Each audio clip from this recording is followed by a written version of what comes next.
8.7 trillion rubles, the amount of bribery paid in Russia in 2011.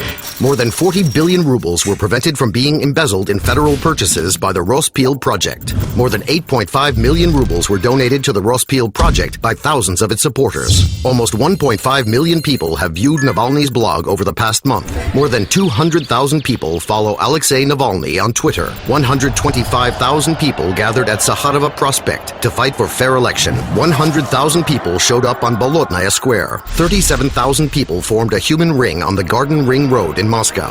30,000 people are participating in the Rosyama project. 143rd place is the rating given to Russia by Corruption Perception Index. 142 is the place Russia occupies in the world in terms of freedom of speech. Alexei Navalny got into the top 100 of the leading people in the world according to the Times, Time, and Foreign Policy. 27% of Russian citizens consider the last election fraudulent. 15 years in prison is the maximum penalty for accepting a bribe in Russia.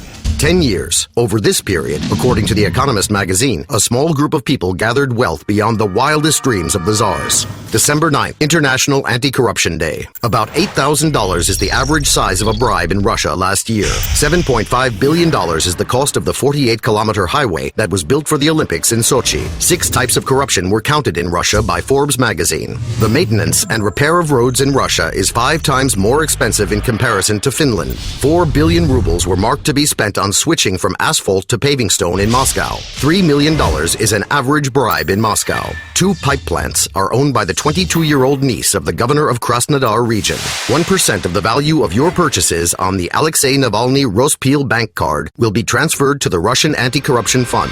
Alexei Navalny, do not lie and do not steal.